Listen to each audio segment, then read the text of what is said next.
네, 주안의 만나 3월 2일 월요일 묵상을 함께 나누도록 하겠습니다. 오늘 말씀은 요한복음 9장 13절에서 23절까지의 말씀으로요. 빛을 본 맹인이라고 하는 제목으로 함께 묵상을 나누도록 하겠습니다. 오늘 본문에서는 날 때부터 맹인되었던 사람이 예수님으로 인하여 눈을 뜨고 빛을 본 내용에 대해서 말씀을 하고 있습니다.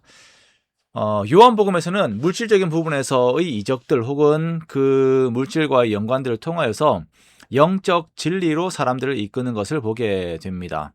영적인 진리라고 하는 것은 궁극적으로 예수 그리스도께로 성도들이 나아가게 하시는 것이죠. 그래서 수가성 여인이 우물가에 있는 수가성 여인의 그 물이라고 하는 물질로 정말 영원한 생수 되시는 예수 그리스도의 영적 진리를 말씀을 하시고, 그리고 보리떡 5개와 물고기 2마리로 5천 명을 먹이신 그 사건을 통하여서 그때 먹이신 그 떡은 물질적인 것이었지만 영적인 영원한 그 생명의 떡이 되시는 예수 그리스도를 이렇게 드러내려고 하시는 것이죠.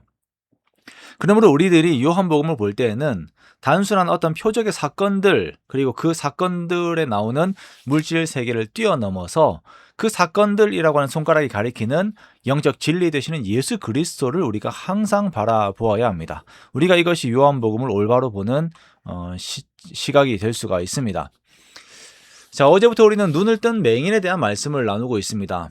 예수님께서 길을 가시다가 날 때부터 맹인된 사람을 만나세요. 이 사람을 보았을 때 제자들의 관심은 이 사람의 죄에 대한 것입니다. 이 사람이 이렇게 된 것이 이 사람의 죄로 인하여서 이렇게 된 것인가, 아니면 그 부모의 죄로 인하여서 이렇게 된 것인가 라고 질문을 던지는 것이죠. 자, 우리는 이렇게 모든 세상의 일들을 인과율 안에서 죄의 결과들로 보는 것은 참 위험한 행동입니다. 위험한 시도예요. 이것은 마치 윤회 사상을 가진 사람들이 자신들의 통치 권력의 당위성을 전생에서 찾는 것처럼 사람들이 현재 누리고 있는 모든 것의 당위성을 자신들에 의해서 찾는 위험이 있기 때문입니다. 반대로 사람이 고난을 당하고 있을 때 그것 역시 그 사람의 죄로 인한 결과라고 성급하게 해석을 하는 것 역시 잘못된 것이죠. 자, 이 사람이 맹인된 것이 누구의 죄로 인한 것인가 라고 하는 질문에서 예수님께서는 어떤 누군가의 죄로 인하여서 이렇게 된 것이 아니라 그에게서 하나님이 하시는 일을 나타내고자 하심이다 라고 말씀을 하십니다. 상황을 보는 관점이 완전히 다릅니다. 제자들은 사람의 연약함을 두고 그 사람에 대한 정죄의 방향이 있었다면, 예수님께서는 그 사람의 연약함으로 하나님의 일을 하시는 것에 관심을 가지고 계십니다. 자, 이렇게 맹인된 자 앞에서 예수님께서는 세상에 있는 동안 예수님께서 세상의 빛이 되심을 말씀하시고 땅에 침을 뱉어 진흙을 이겨 그의 눈에 바르신 후 실로암 못에 가서 씻으라라고 명하십니다.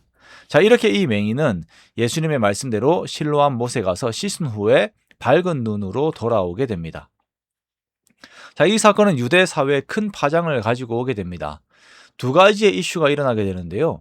과연 이렇게 일어난 일이 눈으로 믿을 수 있는 일인가, 사실인가, 우리가 무언가에 속고 있는 것은 아닌가라고 하는 의심이 있습니다. 그리고 두 번째는 이 일이 안식일에 일어난 일이라고 하는 이유로 이 일이 하나님으로부터 일어난 일인지에 대한 논쟁이 일어나게 됩니다. 자, 맹인이 눈을 뜨자 사람들은 이 일에 대해서 해석을 하고 싶어 합니다. 이 맹인은 예수라 하는 사람이 자신을 낫게 해주었다라고 이렇게 증언을 합니다. 그런데 사람들은 이 해석들을 다른 곳에서 찾고자 합니다. 그래서 바리새인들에게 이 사람을 데리고 가요. 이 바리새인들도 역시나 이 사람이 어떻게 보게 된 것인지를 묻지요. 이 맹인이었던 사람은 바리새인들에게도 역시 자신의 눈을 뜨게 한 사람은 예수라고 하는 그 사람이다 라고 이렇게 증언을 합니다. 자, 이 사건이 또한 바리새인들에게도 큰 혼란을 가져다 줍니다. 그날이 안식일이었는데 안식일을 지키지 않은 사람, 안식일에 이렇게 사람을 고치는 노동을 한 사람이 이러한 일을 행할 수가 있는가? 안식일을 지키지 않는 죄 가운데서 이런 일을 행할 수가 있는가라고 하는 의견을 제시를 하죠. 또 어떤 사람은 죄인이 이렇게 이런 표적을 행할 수가 있겠는가라고 하는 말을 합니다. 자, 이 논쟁의 결과는 이제 맹인이 눈을 뜬 사건 자체를 믿지 않기로 한 거예요. 그래서 정말 이 사람이 맹인이었는지 그 부모를 불러서 묻기로 합니다. 그런데 이 부모의 말은 이 사람이 자신의 아들인 것과 맹인으로 태어났다라고 하는 것은 알고 있다라고 말을 해요. 그러나 누가 그 눈을 뜨게 하였는지는 자신들이 모른다. 그에게 물어보소서. 그가 장성하였으니 자기 일을 말할 것입니다 라고 이렇게 말을 하죠. 이 부모는 안타깝게도 이 맹인의 편에 서지 않았고 예수님을 증거하지도 않았습니다. 22절에 보니까 이미 유대인들은 예수를 그리스도로 시인하는 자는 출교하기로 결의를 하였기 때문에 이 사람들을 두려워해서 이 부모가 증언을 하지 않았다라고 말씀을 하고 있습니다. 자신들과 함께 살았던 맹인이 눈을 떠도 그 일로 예수님을 메시아로 받아들이지 않는 유대인들이 있습니다. 자신들이 낳을 때부터 눈이 보이지 않았던 아들이 눈을 떠도 사람들을 두려워해서 그리스도를 시인하지 않는 부모가 있습니다. 자, 여기에는 하나님의 은혜를 입은 맹인이었다가 눈을 뜬 사람만 외롭게 예수님을 증거하고 있는 모습을 우리가 보게 됩니다.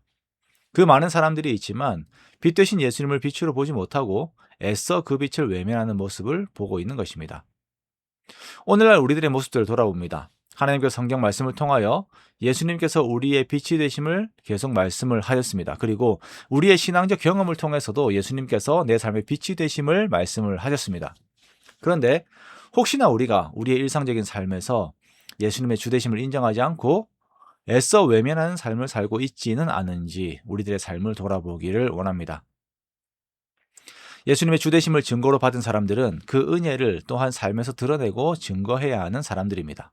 우리가 그렇게 주님을 드러내기 원하며 주의 선하심을 높이는 우리가 되기를 원합니다. 그렇게 오늘도 주님께서 나에게 행하신 선하신 일들을 감사하며 더욱 주님과 동행하는 저와 여러분이 되시기를 주님의 이름으로 축원합니다.